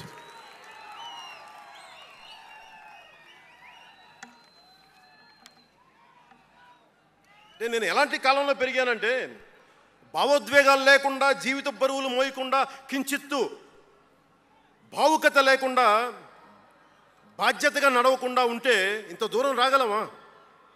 జీవితంలో నిన్న కాకితాళంగా ఎలా జరిగిపోతాయి? అంత ఫ్లూక్ అండి అంటే 21 సీట్లతో 100% వచ్చేస్తామా? 151 సీట్లు ఉన్న ఆ పార్టీని 11 సీట్లకి రానివ్వగలమా? ఎంత పోరాటం చేశాం మనం, ఎంత నలిగాం. వైజాగ్లో మన ఎమ్మెల్యేలు ఎంతమందిని జైల్లో పెట్టారు, ఎంత భయభ్రాంతులను చేశారు. బయటికి వస్తే ఆ రోజు నన్ను అందరూ అడిగారు, మీరు వెంటనే ప్రధానమంత్రి గారికి చెప్పండి, ఫోన్ చేయండి, మీకు తెలుసు కదా అంటే నేను ఒకటే అన్నా, ప్రజల్ని కాపాడటానికి వచ్చాను నేను, నన్ను కాపాడమని ఎవరిని నేను అడగను, ప్రధానమంత్రి గారైనా సరే. ఇది నా నేల, నా పోరాటం. ఇది నా మీద చెయ్యి వెయ్యమని చెప్పండి, చెప్తాను నేనేంటో అని చెప్పాను. అంటే నేను ఎవరో వస్తారని నేను ఎప్పుడు చేయను. నేను ఎంత నిలబడగలను అదే నా మెజర్ అంతే. నేను ఎలాంటి జీవితం నుంచి వచ్చానంటే, నాకు చుట్టుపక్కల పేరెంట్స్ కమ్యూనిస్టులు, పిల్లలేమో క్యాపిటలిస్టులు. అలాంటి లెఫ్ట్ భావాలతో ఉన్న నాయకుల్ని, వారి పిల్లల్ని నేను నెల్లూరులో చూసేవాడిని. అంటే మార్పు అనేది అవసరం. నాన్న కమ్యూనిస్ట్ కదా అని కొడుకు క్యాపిటలిస్ట్ అవ్వకూడదనే రూల్ లేదు. ఇలాగే ఉండాలని ఏం లేదు. అంటే సహజం, అంటే మార్పు చాలా సహజం. ఎదగడానికైనా దిగజారడానికైనా సరే వారి ప్రవర్తనని, వారి ఆలోచన విధానాన్ని బట్టి ఉంటుంది. కులాలను కలిపే ఆలోచన విధానం, భాషలని గౌరవించే సాంప్రదాయం, సంస్కృతుల్ని కాపాడే సమాజం, ప్రాంతీయతను విస్మరించిన జాతీయవాదం, మతాల ప్రస్తావన లేని రాజకీయం, అవినీతిపైన రాజీ లేని పోరాటం, పర్యావరణాన్ని పరిరక్షించే అభివృద్ధి ప్రస్థానం, ఇవన్నీ పెట్టినప్పుడు నవ్వారు అందరూ. అలాంటిది నన్ను ఈ రోజున పర్యావరణ మంత్రిగా తీసుకొచ్చింది ఈ సిద్ధాంతాలే. సిద్ధాంతాన్ని ప్రతిపాదించినప్పుడు చాలా పరిశోధించాలి, చరిత్ర చదవాలి, అవగాహన చేసుకోవాలి, జటిలమైన సందేహాలు వాటికి వివరణ ఇవ్వాలి. ఇవన్నీ కూడా ఉండబట్టే ఈరోజు ఇంత బలంగా నిలబడగలిగాను. నేను ఇంత ఆలోచించి అడుగు ముందుకేస్తాను తప్ప అనాలోచితంగా ఎప్పుడు నేను అడిగాను. ఈ 10 ఏళ్లలో నిలబడ్డాం, బలపడ్డాం, చాలా పడ్డాం కూడా. సమాజ తీరుతెన్నులు ఎలా ఉంటాయి అని ఆలోచించేటప్పుడు నన్ను బూతులు తిట్టినా, ఆ తిట్టిన వాటిని ప్రసార మాధ్యమాల్లో ప్రసరింపజేసి డిబేట్లు పెట్టి వీళ్ళకి నా జీవితం తప్ప ఇంకేమి లేవా, కనిపించవా అనుకునేవాడిని. అంటే మీరు చెప్పండి, ఒకళ్ళ ఇంట్లో ఆస్తి తగాదాలు, అన్నా చెల్లెల మధ్య ఆస్తి గొడవలు, రాష్ట్రానికి సంబంధం ఏముంది? అది అసలు ప్రజలు ఆలోచించాల్సింది ముందస్తుగా. అసలు ఎన్నికల్లో చేయడానికి డబ్బులు లేని వాళ్ళ దగ్గర ఇన్ని వేల కోట్లు ఎలా వచ్చినాయి? నేను డిగ్రీలు చదివి, పిహెచ్డీలు చదివి నాకు ఉపాధి రాకపోతే వీళ్ళు కేవలం రాజకీయాల్లోకి వచ్చి 1000 కోట్లు ఎలా సంపాదిస్తారు? దానికోసం వాళ్ళిద్దరు కొట్టుకుంటుంటే అది మనకి ఎలా సమస్య అవుతుంది? ఇది మీరు ఆలోచించాల్సింది. అంతేగాని కూర్చోబెట్టి సినిమా సినిమా సినిమా అంటే మొక్కే కాదంట్లా. మీకు కోపం రావాలి కదా. అన్యాయం జరిగితే కోపం లేని సమాజంలో మార్పు ఎలా వస్తుంది? ఒక్కడికి కోపం వచ్చింది చిన్నప్పుడు, పవన్ కళ్యాణ్కి. ఒక్కడికి కోపం వస్తే ఇంత మార్పు వచ్చింది. ఇన్ని లక్షల మంది కోపం వస్తే ఏం జరుగుతుంది మీరు ఊహించగలరా? ఆ కోపమే రావాలి అన్యాయం మీద. ఇక మిగిలింది మనకి భవిష్యత్తులో పైన కాకుండా ఎలాగ మనం ముందుకెళ్ళాలి, ఎలా సిద్ధంగా ఉండాలనేది మనం ఆలోచించాలి. కొన్ని కీలకమైన అంశాలు చెప్పి తెలియజేస్తాను. నార్త్ సౌత్ డివైడ్, ఉత్తర భారతం దక్షిణ భారతం, అలాగే క్యాస్ట్ సెన్సెస్, కులాల గణాంకం, డీలిమిటేషన్ ఇష్యూ, 3 లాంగ్వేజ్ ఫార్ములా, ఇవన్నీ మాట్లాడుతూ ఉన్నారు. వీటి మీద అలాగే మనం భవిష్యత్తులో సనాతన ధర్మ రక్షణ బోర్డు కానీ, ఫ్రీ హిందీ టెంపుల్స్ కానీ, ఇవన్నిటి మీద ఒకసారి మాట్లాడి నా అభిప్రాయాలు తెలియజేస్తాం. ఎందుకంటే భవిష్యత్తుకి దిశానిర్దేశం చేయాల్సిన సమయం ఇది. అందుకని మీకు కొంచెం ఓపికగా వినండి ఇది. ఎందుకంటే ఇది సరదాలకి, అల్లర్లకి సమయం కాదు. ఇది భవిష్యత్తుని నిర్దేశించే సమయం. దశాబ్దంన్నర తర్వాత వచ్చింది. అంటే 2009 నుంచి ఇప్పుడు దాకా చేస్తే వచ్చింది. సో నేను ఏం కోరుకుంటానంటే, అల్లరి చిల్లరగా ఉండేవాళ్ళు నాకు అవసరం లేదు. నిలకడగా నిలబడేవాళ్ళే నా సైన్యం.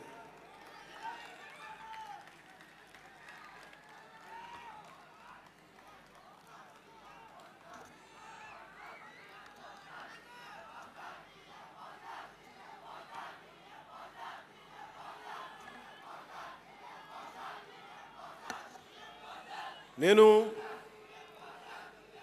డిప్యూటీ ముఖ్యమంత్రిని అయ్యాక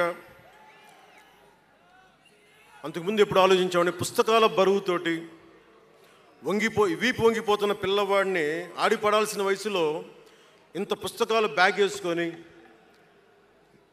స్కూల్కి వెళ్తా, ఒకవైపు ఏమో టిఫిన్ క్యారియరు, ఇంకోవైపు ఏమో వాటర్ బాటిల్ పట్టుకొని జారిపోతా పడతా అమ్మకి నాన్నకి టాటా చెప్పి ఆ స్కూల్కి వెళ్ళే చిన్నపిల్లోడికి ఒక 2 పుస్తకాల బరువు తగ్గిస్తే నేను చాలా ధన్యుడిని అనుకునేవాడిని.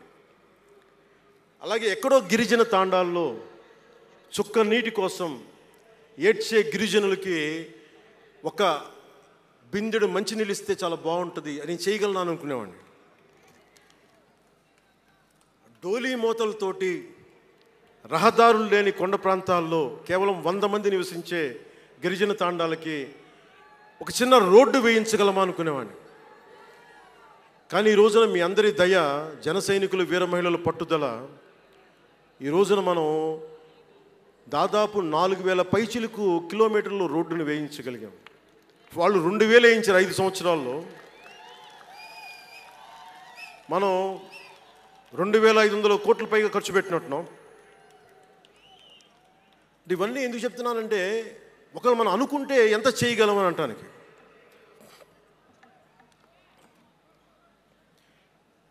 సమస్యలు ఏమున్నాయి మన దేశంలో ఇప్పుడంటే, ముఖ్యంగా పార్టీలో వేదిక పైన ఉన్న నాయకులకి, జన సైనికులకి, మీ అందరికీ కూడా ఇది చాలా కీలకమైన సమయం. 2047 విజన్ అని మాట్లాడుతున్నారు గౌరవ ముఖ్యమంత్రి గారు. 2047 ప్రధానమంత్రి గారు మాట్లాడుతున్నారు.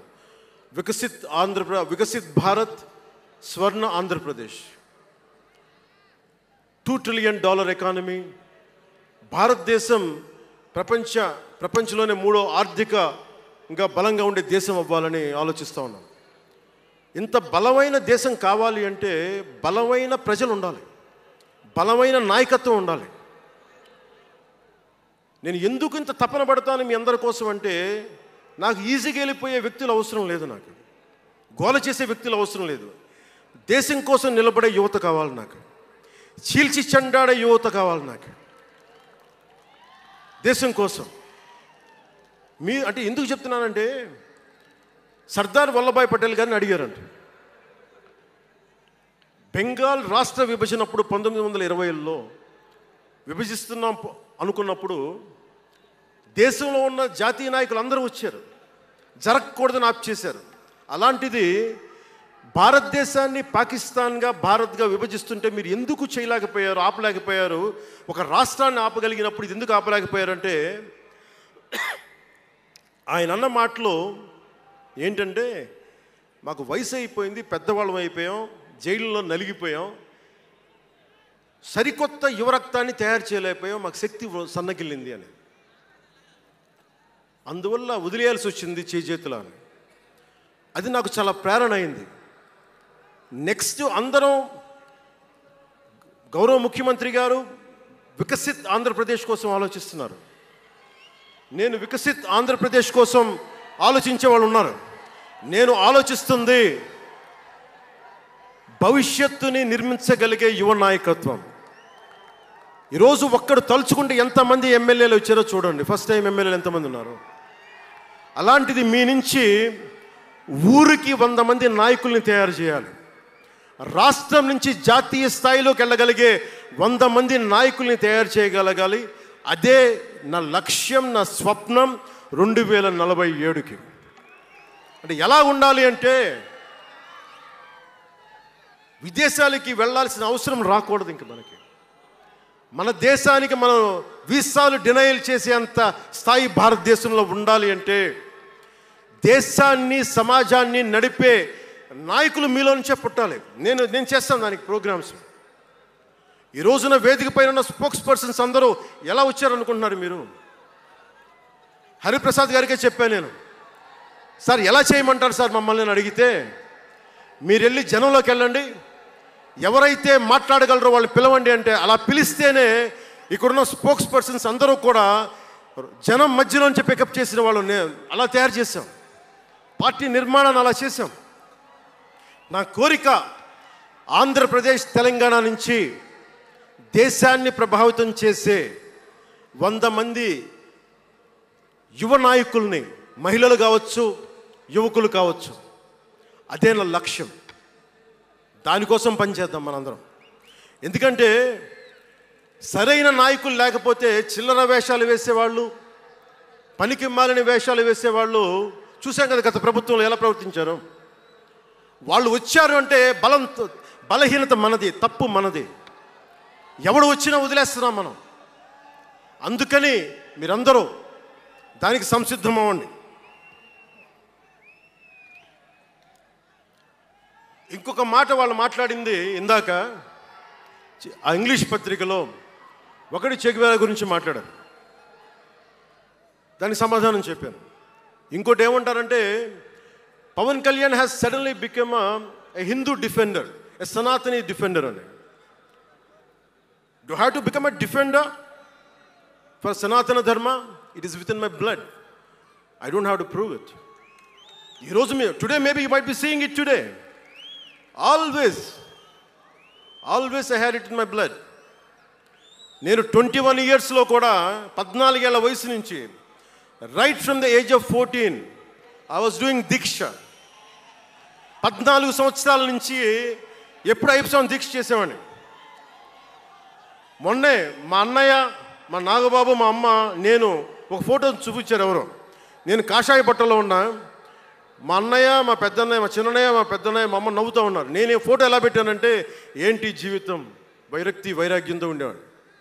అంటే నేను నా ధర్మం మీద నాకు అంత గౌరవం. సో నాకు మీరెవరు కొత్తగా సర్టిఫికేట్లు ఇవ్వాల్సిన అవసరం లేదు, నేను మీకు ప్రూవ్ చేసుకోవాల్సిన అవసరం అంతకంటే లేదు. అంటే చిన్నప్పుడు ఎలా ఉండేయండి పరిస్థితులు,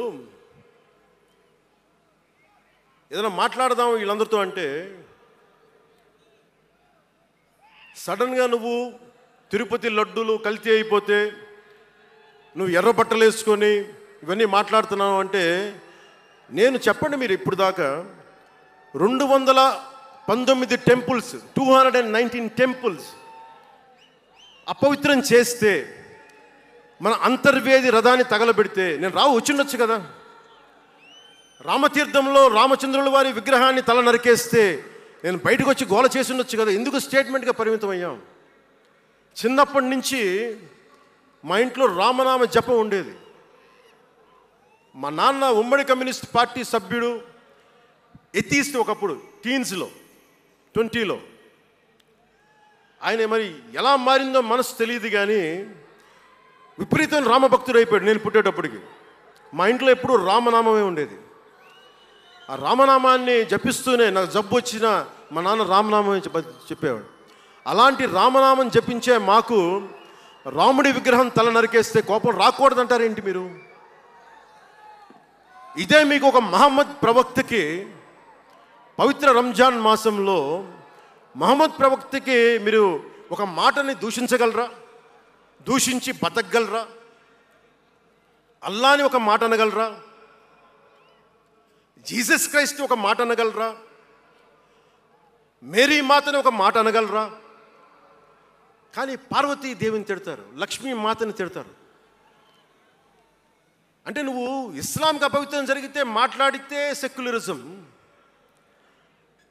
జగన్మాతకి కానీ, పార్వతీదేవికి కానీ, శివుడికి కానీ, రాముడికి కానీ, అయ్యప్పకి కానీ అపవిత్రం జరిగితే మా మనోభావాలు బాధపడకూడదు, గాయపడకూడదు, నోరు మూసుకొని కూర్చోవాలి. ఆ జనరేషన్ పోయిందిరా బాబు, ఆ జనరేషన్ పోయింది. ఒక తప్పుని తప్పుగానే చెప్తాం. ఒక హిందువు ఒక ముస్లిం పట్ల తప్పు చేస్తే తప్పనే చెప్తాం. ఓల్డ్ సిటీలో ఉండే ఒక నాయకుడు 15 నిమిషాలు కళ్ళు మూసుకోండి, పోలీసుల్ని మేము హిందువులకి ఏంటో మేము చూపిస్తామంటే అది తప్పు పట్టకూడదంటే ఎట్లా? అది మతోన్మాదమా? ఏం మాట్లాడుతున్నారు మీరు? బతుకమ్మ బతుకమ్మ బతుకమ్మ అని చెప్పి బతుకమ్మ పాటని మీరు వెటకారం చేసి ఓల్డ్ సిటీ నాయకుడు మాట్లాడితే దాన్ని డిఫెండ్ చేసుకోవటం హిందూ అహంకారం అంటే నేను ఏం చెప్పను నేను? అంటే అల్లాహకు ఒక న్యాయం, మహమ్మద్కి ఒక న్యాయం, అమ్మవారికి ఇంకో న్యాయమా? అలా కుదరదు బాబు. ఈ ధర్మం అందరికీ సమాన అవకాశం ఇచ్చింది. సనాతన ధర్మం ఉండబట్టే సనాతన ధర్మం ఉండబట్టే విజయనగర రాజులు మస్జిద్ కట్టించారు. సనాతన ధర్మం కాబట్టే బంగ్లాదేశ్ని హిందువుల రక్తంతో తడిపి బంగ్లాదేశ్కి విముక్తి కలిగించాం. ఈ చరిత్ర తెలుసుకుంటే కదా. దేశ విభజన జరిగింది. మీరు ఎంతమందికి తెలుసు దేశ విభజన కష్టాలు? మీరు సినిమాలు నరుస్తారు. అక్కడ తాగిపోయారు మీరు. నేను అక్కడ తాగలా. నేను అమితాబ్కి ఫ్యాన్ని, నేను చిరంజీవి గారికి ఫ్యాన్ని. కానీ దేశానికి అంతకంటే పెద్ద ఫ్యాన్ నేను. అంటే మీరు మనందరికీ బాబాసాహెబ్ అంబేద్కర్ గారి గురించి తెలుసు. First law minister of Bharat. ఎక్కడికి వెళ్ళినా ఆయనకి 100 అడుగులో, ఏ తెలంగాణకి వెళ్ళినా ఆంధ్రాకి వెళ్ళినా 100 అడుగులో ఇంకా పైన విగ్రహం పెట్టి మనం ఆరాధిస్తాం. మీకు ఎవరికైనా తెలుసా? అంటే సనాతన ధర్మాన్ని తిడతా ఉంటారు. మీకు ఎవరికైనా తెలుసా? పాకిస్తాన్ ఫస్ట్ లా మినిస్టర్ దళిత కమ్యూనిటీకి చెందిన జోగేంద్రనాథ్ మండల్. ఆయన పేరు ఎప్పుడైనా విన్నారా? ఎంతమంది వినుంటారు? ఆయన ఏ పరిస్థితిలో చచ్చిపోయారో తెలుసా? ఆయన నేను భారతదేశాన్ని నమ్మను, పాకిస్తాన్ని నమ్ముతాను అంటే అంబేద్కర్ గారితో సహా చాలామంది వద్దని చెప్పినా కానీ ఆయన పాకిస్తాన్కి వెళ్ళిపోయి దాన్ని బంగ్లాదేశ్లో చాలా హిందూ జిల్లాలు కలిపేసి, ఆయన దళిత కులాల నుంచి వచ్చిన వ్యక్తి. అందరూ ఆయన మాటలు నమ్మి ఆయన సమాజం హిందువులందరూ ఉండిపోతే దేశ విభజన తర్వాత జరిగిన గొడవల్లో దాదాపు ఆయన కుటుంబంలో బంధువులందరినీ ఊచకోతకోసి చంపేశారు. పాకిస్తాన్ లా మినిస్టర్గా వెళ్ళిన వ్యక్తి భారతదేశానికి తిరిగి కాందీసుకుడుగా వచ్చి చనిపోయారు ఆయన. అంటే ఏం చెప్తున్నది ఇది? 10-12% ఉండే హిందువులు పాకిస్తాన్లో, 10-12% ఉండే హిందువులు ఉండే పాకిస్తాన్లో, బలూచిస్తాన్లో అంతమంది ఉండే హిందువులు ఈ రోజున 1%-2% పడిపోయారు.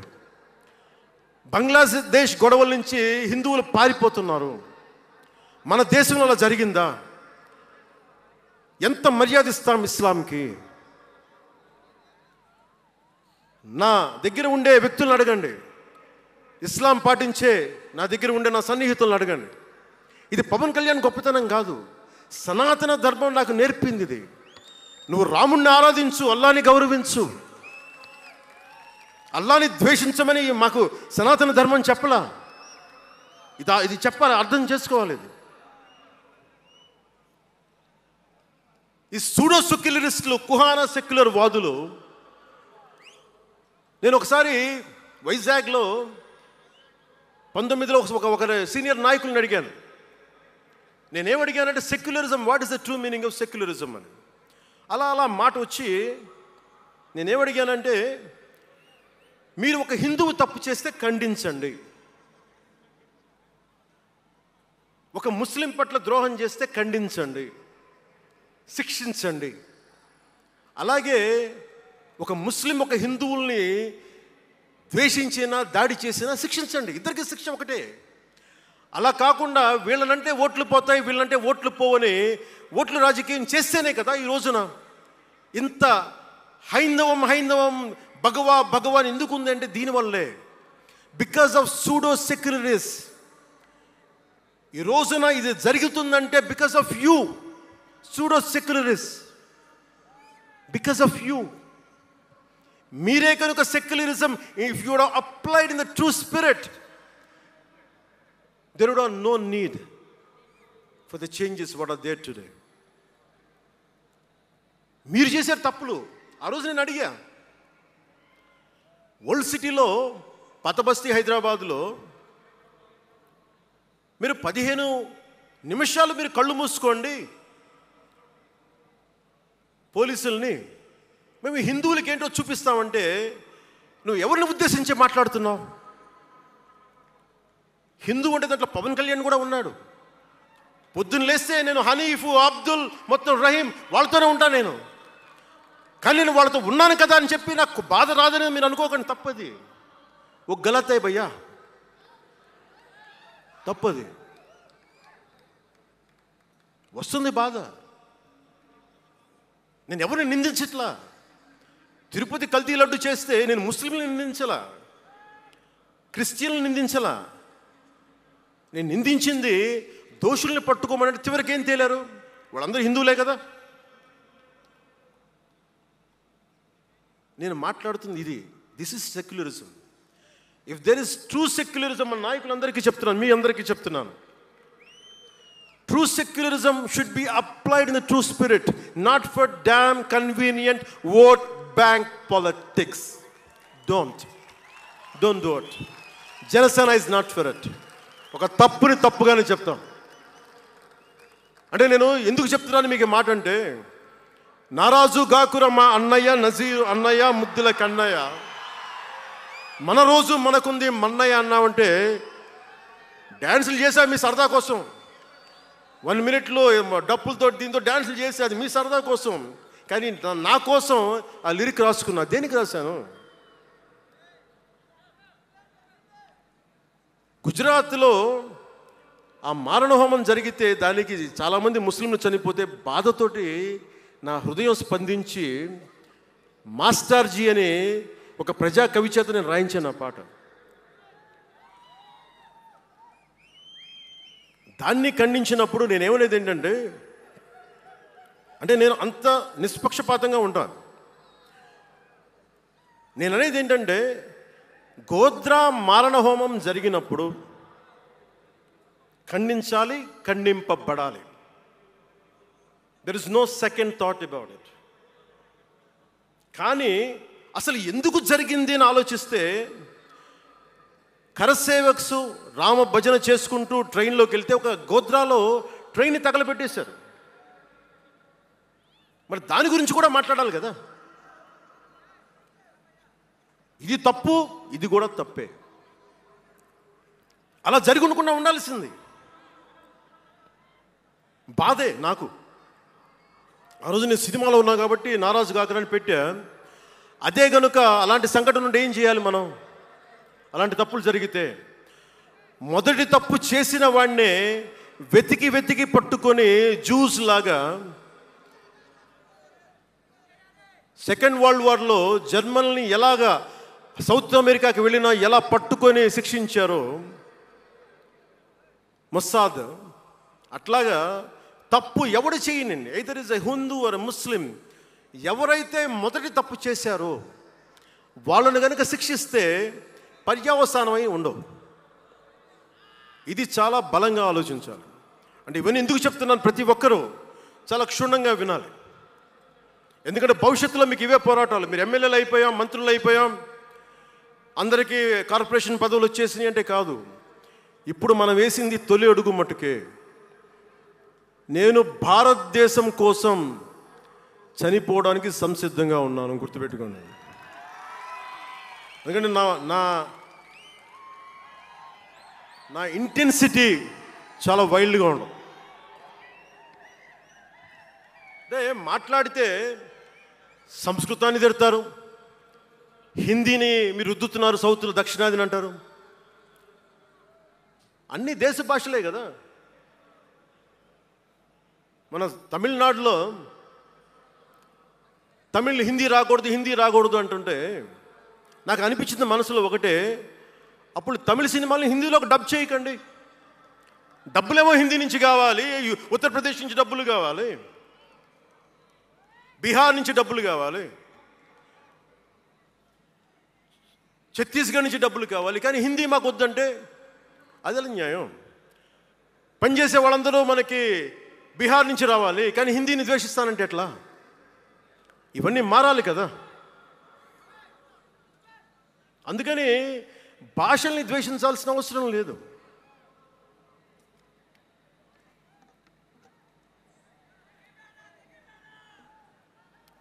అంటే మనం ముఖ్యంగా హిందువులందరికీ నేను చెప్తా ఉన్నాను, మీరు ముస్లింలను చూసి మీరు నేర్చుకోండి. పవిత్ర రంజాన్ మాసంలో ఉపవాస దీక్ష వహిస్తున్న నా ముస్లిం సోదరులందరికీ నా హృదయపూర్వక రంజాన్ శుభాకాంక్షలు. సంస్కృతాన్ని తిడతారు,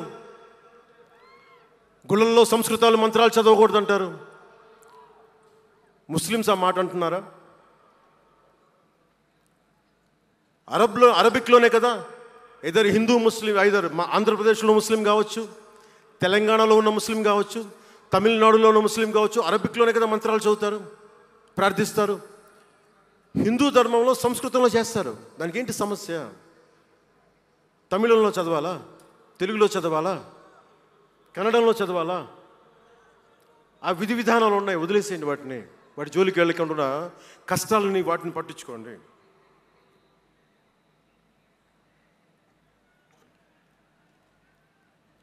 మాట్లాడితే భారతదేశాన్ని ఉత్తరం దక్షిణం అంటూ ఉంటారు. ఆంధ్రాని తెలంగాణ విభజన సమయంలో తెలంగాణ ఇవ్వకపోతే మేము ఈ భారతదేశానికి సంబంధించిన ఒక అన్న స్టేట్మెంట్లు చూసాం, అలాంటి నాయకుల్ని చూసాం. ఆంధ్రాని విభజిస్తుంటే ఆంధ్ర వాళ్ళు మేము ఇక్కడ సంబంధం లేదు, మేము భారతదేశంలో ఉన్నామన్న స్వయం నాయకులు నా దగ్గర అన్నారు. అంటే తెలంగాణ ఇవ్వకపోయినా, ఆంధ్ర ఇవ్వకపోయినా, విడగొట్టినా మేము భారతదేశంలోంచి విడిపోతామన్న మాటలు మీరు ఎలా మాట్లాడతారు? అంటే ప్రతి ఒక్కరికి కోపం వచ్చినప్పుడల్లా కట్ చేయడానికి భారతదేశం ఏదైనా కేక్ ముక్కడ్డా మీ అందరికీ? కట్ చేయడానికి, భారతదేశ సమగ్రతని విధ్వంసం చేయడానికి ఒక్కడు ఉంటే నాలాంటి వాళ్ళు 10 కోట్ల మంది బయటకు వస్తారు. తస్మాత్ జాగ్రత్త. నార్త్ సౌత్ డిబేట్కి నా సమాధానం ఒకటే. ఉత్తరాదిన ఉన్నది హిమాలయాల్లో, ఉత్తరాదినున్న హిమాలయాల్లో ఉంది పరమశివుని కైలాసం. దక్షిణాదిన ఆయన కుమారుడు కుమారస్వామి మురుగన్ నివాసం. ఈ దేశాన్ని విడగొట్టే ధైర్యం, సాహసం ఎవ్వడికి ఉందని నేను అనుకోను. ఆ భయం నాకు లేదు. వారు ఎంచుకున్న ప్రదేశం ఈ భారతదేశం. అలాంటి దేశాన్ని విడగొట్టాలి అనుకుంటే ఒకసారి ఆలోచించి మాట్లాడండి. భాష వేరు, భావం వేరు. మీరు బయటవారు, మేము లోపల వారం. మీరు ఉత్తరాది వాళ్ళు తెల్లగా ఉంటారు, మేము దక్షిణాది వాళ్ళు నల్లగా ఉంటామంటే, మా ఇంట్లోనే ఒకళ్ళు, మా అన్నయ్య 6 అడుగులు 2 అంగుళాలు 3 అంగుళాలు, నేనేమో 5 అడుగులు 9-10 అంగుళాలు నేను. మా బంధువుల్లో అన్ని రకాల వాళ్ళు ఉంటాం. కొంతమంది నల్లగా ఉంటాం, కొంతమంది తెల్లగా ఉంటాం. ఏం చెప్తాం దీనికి? అర్థం లేని మాటలేంటి ఇవన్నీ? ఇలాంటి మాటలతోటి దేశాన్ని విచ్ఛిన్నం చేయకండి. రాజకీయ వైరుధ్యాలు వేరు, ఆ వైరుధ్యాలు ఉండడం సహజం. వైరుధ్యాలు ఉన్నాయి అనే నెపం మీద దేశాన్ని ముక్కలు చేయకండి. దక్షిణాదినున్న సెంగోల్, ఉత్తరాదినున్న ఢిల్లీ పార్లమెంట్లో ఉంది. ఒకవేళ వైరుధ్యం వస్తే వేర్పాటువాదం విడిపోమని కాదు, అది కాదు, కలిసి పరిష్కారం వెతకమని. డీలిమిటేషన్ ఉంది ఈ రోజున. డీలిమిటేషన్ జరిగితే పార్లమెంట్ సీట్లు దక్షిణాదికి తగ్గిపోతాయి అంటే అసలు తగ్గుతాయా లేదని డిస్కషన్ పెట్టండి. దానికి నేను రూపీ సింబల్ మార్చేస్తాను, నా భాషలో పెడతానంటే అప్పుడు మేము తెలుగులో కూడా పెట్టాలి. దానికి కన్నడ వాళ్ళు కన్నడంలో పెట్టాలి, గుజరాతీ వాళ్ళు గుజరాతీలో పెట్టాలి, మహారాష్ట్ర వాళ్ళు మహారాష్ట్రలో పెట్టాలి. దేనికైనా ఒక వివేకం, ఆలోచన ఉండద్దా?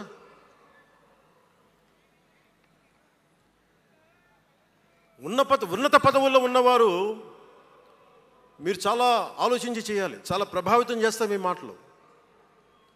ఒకటి విధ్వంసం చేయడం తేలిక, ఒకటి నిర్మాణం చేయడం తేలిక, కష్టం. నేను వివక్ష అనిపించలేదు అనుకుంటున్నారా మీరందరూ?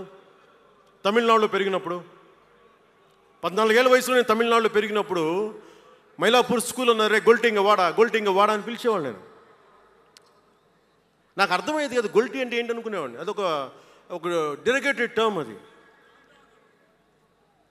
నేను మా మాస్టర్ గారిని అడిగాను, రామ్నాథన్ గారిని అడిగాను, సార్ ఇంత மாதிரி சொல்கிறாங்க సార్, గొల్టీని சொல்கிறாங்க సార్ అంటే ఆయన నాకు ఒకటే మాట చెప్పాడు. వాళ్ళని పిలిచాడు, వాళ్ళని తిట్టాడు. ఏదో ఏంటి సార్ గొల్టీ, ఎందుకు సార్ గొల్టీ మీనింగ్ అంటే ఆయన ఏదో నవ్వి వదిలేసి ఆయన ఒక మాట అన్నాడు, అరే தெலுங்குని రివర్స్ பண்ண గొల్టీ అని சொல்லுவாங்கடா, அப்படி என்ன பெரியார் வந்து தெலுங்குக்காரன் தான்டா, பெரியார் வந்து தெலுங்குக்காரன் தான், బలిజన్ నాయకర్ సార్ అవరు. ఆ టైంలో ఇప్పుడు మన తిరుపతి రాయలసీమలో ఉండే బలిజ నాయుడు కులానికి చెందిన వ్యక్తి పెరియార్ గారు, తెలుగు. ఆయన ద్రావిడ ఉద్యమ రూపకర్త. సో అందుకని భాషదేముంది, అందుకని దీన్ని పెట్టుకొని విధ్వంసం క్రియేట్ చేయడం సరైనది కాదు. నేను మీకోసం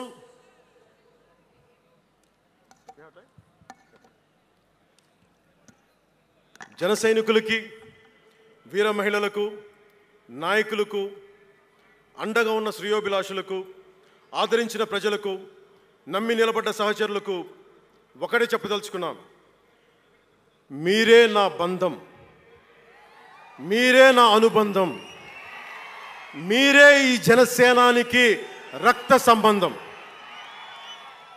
మనందరికీ ఒక కీలక కర్తవ్యం ఉంది. దాని గురించి మాట్లాడుకోబోయే ముందు కవి శేషేంద్ర వాక్యాలు చెప్పి ముగిస్తాను. ఒక తరాన్ని ప్రసవింపజేయడం అంటే ఒక తమాషా కాదు, ఒక నిండు కళల జగత్తుని మేల్కొల్పడం.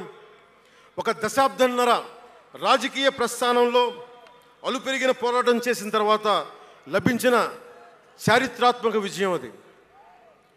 అందుకని మీ అందరికీ చాలా బాధ్యతగా ముందుకెళ్దాం. ఈ విజయం పుట్టుకే 100% స్ట్రైకింగ్ రేట్. అందుకే దేశం మొత్తం చూసింది. ఆ బిడ్డని మనం కాపాడుకోవాలి, చాలా జాగ్రత్తగా చూసుకోవాలి. మనందరం ఈ బిడ్డ పట్ల ఎరుకుతో ఉండాలి, బాధ్యతతో కాపాడుకోవాలి. జనసేనాని శిశువు తనని తను కాపాడుకోగలిగే వరకు మనం ఈ బిడ్డని కాపాడితే అది పెరిగి పెద్దై సమాజాన్ని కాపాడుతుంది, దేశాన్ని రక్షిస్తుంది, విశ్వశాంతికి బాటలు వేస్తుంది. అందుకే ఈ బిడ్డని మనందరం కంటికి రెప్పలా కాపాడుకుందామని చెప్పి శపథం చేద్దాం.